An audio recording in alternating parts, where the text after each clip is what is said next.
Madam, Pakistan के वजीर आजम ने आज भारत को एक दफ़ा फिर ऑफ़र कर दी है कि आए बात करें, मुज़ाकरात करें।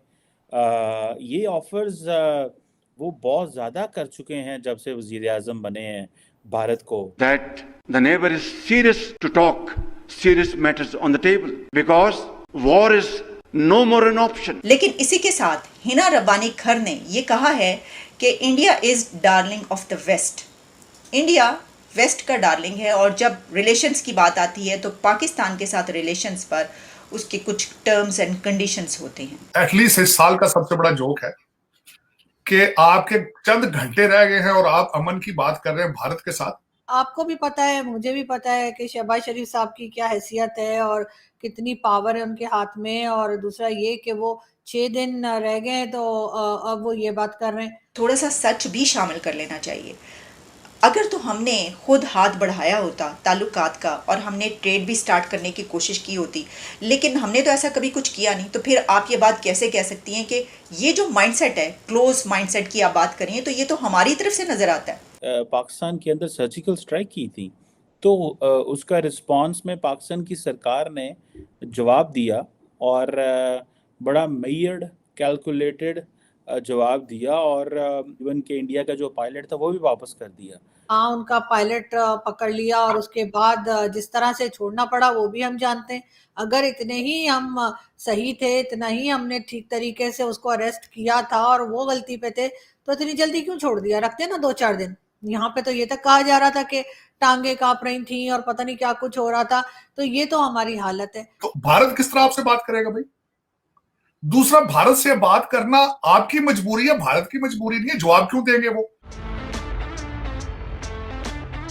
हेलो गाइस, स्वागत है आपका अफेयर गॉसिप्स न्यूज में। तो वीडियो में आगे बढ़ने से पहले हर बार की तरह फिर से एक बेनती है, चैनल को सब्सक्राइब करिएगा और बेल आइकन दबाना मत भूलिएगा। तो दोस्तों, जैसा कि आपको पता ही है, पाकिस्तान के प्रधानमंत्री की तरफ से भारत को टेबल टॉक का निमंत्रण दिया गया था, जिस पर इंडियन गवर्नमेंट ने कोई भी रिस्पॉन्स नहीं दिया है। क्योंकि इसका रीजन एक ये भी है, जो शहबाज शरीफ का टेन्योर है ये खत्म हो रहा है और ये हफ्ते भर के मेहमान बताए जा रहे हैं पीएम पद के। और दूसरा कारण यह है कि पाकिस्तान हमारी टर्म एंड कंडीशंस पर खरा नहीं उतरता, जैसे कि क्रॉस बॉर्डर टेररिज्म को लेकर। और दूसरा स्टेटमेंट है हिना रब्बानी खार का, जिसमें ये इंडिया को वेस्ट का डार्लिंग बोलती दिखाई दे रही हैं। तो खैर, देखते हैं इन दोनों ही स्टेटमेंट्स पर पाकिस्तान का मीडिया क्या कहता है। कि आपके चंद घंटे रह गए हैं और आप अमन की बात कर रहे हैं भारत के साथ। सबसे पहले तो आपका टाइमिंग, और दूसरा ये बताएं कि आप जब बाहर के दौरों पे जाते हैं, लोग आपसे, आपकी सिविलियन गवर्नमेंट से तो बात नहीं करते, कर्जा भी नहीं देते आपको।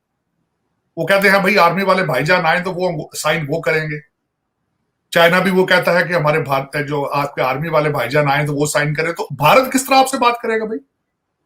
दूसरा, भारत से बात करना आपकी मजबूरी है, भारत की मजबूरी नहीं है। जवाब क्यों देंगे वो?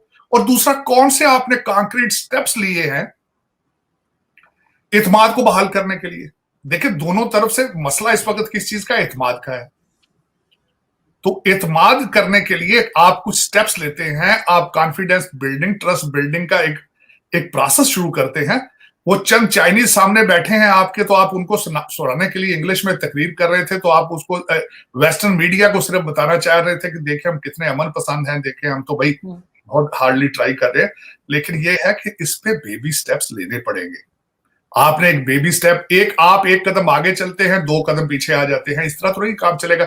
आपने ट्रेड मिनिस्टर भेजा था, हाई कमीशन में ट्रेड शुरू किया, आपने नहीं किया। दूसरा ये कि वो उनको एतराजात है, वो हर जगह पे जाके उन्होंने कहा कि टेररिज्म को बंद करें अपने अंदर से। आपने उसके लिए कौन से स्टेप्स लिए जो वो एतमाद की फजा बहाल हो? तो ये सारी चीजें करनी होंगी। और दूसरा, मेरे ख्याल में ये पोर्टफोलियो आपका है नहीं है सिविलियन गवर्नमेंट का, डिफेंस का। ये डिफेंस के अंदर आता है और डिफेंस को ही इसको डील करना होगा। बैक चैनल, चाहे डिप्लोमेसी में जाएं, चाहे जिस तरह भी करें, ट्रस्ट बिल्डिंग फैक्टर को एड्रेस करें। और मेरे ख्याल में जिस तरह मैंने आपको कहा, इसकी सबसे बड़ी जो तरीकाकार मुझे नजर आता है, बैकडोर डिप्लोमेसी शुरू करें, बैकडोर चैनल डिप्लोमेसी, और एक दूसरे के इत्मीनान को बहाल करने का जो है वो स्टेप्स लेकर फिर इन चीजों पे आए। ये इस तरह एक पॉलिटिकल स्टेटमेंट लग रही है, ये सियासी स्टेटमेंट है। इससे आगे इसका मेरे ख्याल में क्या जवाब होगा? लेकिन मैं ये जरूर कहूंगा, सबसे बड़ा एडवोकेट हूं कि पाकिस्तान की बका, तरक्की और सर्वाइवल का सिर्फ एक ही जो सीक्रेट है कि अपने पड़ोसियों के साथ अच्छे रिलेशनशिप और अपने पड़ोसियों के साथ ट्रेड।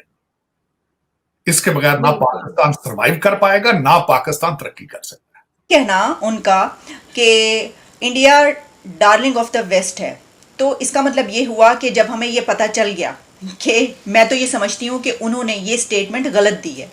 असल में उनको ये कहना चाहिए था कि India darling of the world है। इंडिया इस वक्त पूरी दुनिया का डार्लिंग बन चुका है, उनको ये बात कहनी चाहिए थी। लेकिन उन्होंने सिर्फ ये बात की कि वेस्ट का है। उसकी वजह क्या है? उसकी वजह आप जानते हैं कि अभी कुछ दिन पहले इंडिया के प्राइम मिनिस्टर नरेंद्र मोदी साहब का दौरा हुआ है, और वो दौरा कितना बड़ा है, और उसके बाद जो अमेरिका के रिलेशंस है पाकिस्तान के साथ, उसकी कोई और समत जो है अब मुकर्रर हो चुकी है, वो किसी और डायरेक्शन में जा चुके हैं। और हमने भी क्योंकि फैसला किया है ये कि अब हमने अमेरिका के बजाय चाइना के साथ स्टैंड करना है। अब हम चाइना के साथ खड़े हैं, अमेरिका के साथ नहीं खड़े, तो एक वजह ये भी है। लेकिन ये बात अपनी जगह पर बिल्कुल दुरुस्त है कि जो वेस्ट है वो इंडिया को इस वक्त बहुत ज़्यादा प्रेफर कर रहा है। ठीक है, अच्छा, उसकी बड़ी वजह क्या है? हम शायद ये जो उन्होंने बात की ना, इसमें एक थोड़ा सा मुझे गुरूर नज़र आया है। मैं नहीं समझती कि हमें इस तरह का कुछ इमोशंस दिखाने चाहिए, जिसमें हमने ये कहा है कि देखो हम तो तैयार हैं।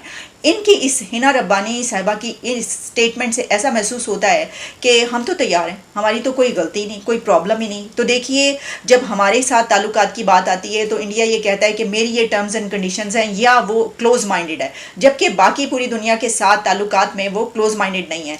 तो मैं इसको इस तरीके से समझती हूँ कि पूरी दुनिया इस वक्त इंडिया के साथ ताल्लुकात बनाना चाहती है, और भारत एक ऐसा कंट्री है, उसके यहाँ तक पहुँचने में, इंडिया की एक बड़ी ताकत बनने में, उसका सबसे बड़ा, या आप कह सकते हैं कि एक बेसिक फैक्टर ये भी है कि वो पूरी दुनिया से ताल्लुकात बेहतर बनाना चाहता है। इंडिया क्लोज माइंडेड नहीं है।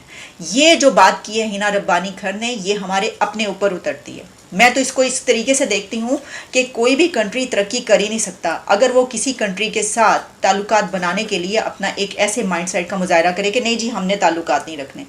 तो मसला ये है कि जब हम इस डिबेट में आते हैं तो हमारी ये बात किस हद तक दुरुस्त साबित बैठती है। पता चल रहा है, जाहिर है कि वो अपने कंट्री को ही रिप्रेजेंट कर रही है, लेकिन इस रिप्रेजेंटेशन में थोड़ा सा सच भी शामिल कर लेना चाहिए। अगर तो हमने खुद हाथ बढ़ाया होता ताल्लुकात का, और हमने ट्रेड भी स्टार्ट करने की कोशिश की होती, लेकिन हमने तो ऐसा कभी कुछ किया नहीं, तो फिर आप ये बात कैसे कह सकती हैं कि ये जो माइंडसेट है, क्लोज माइंडसेट की आप बात करें, तो ये तो हमारी तरफ से नज़र आता है। तो दोस्तों, आज की वीडियो में इतना ही। मिलते हैं ऐसे ही किसी नेक्स्ट वीडियो में, तब तक के लिए पीस आउट एंड जय हिंद।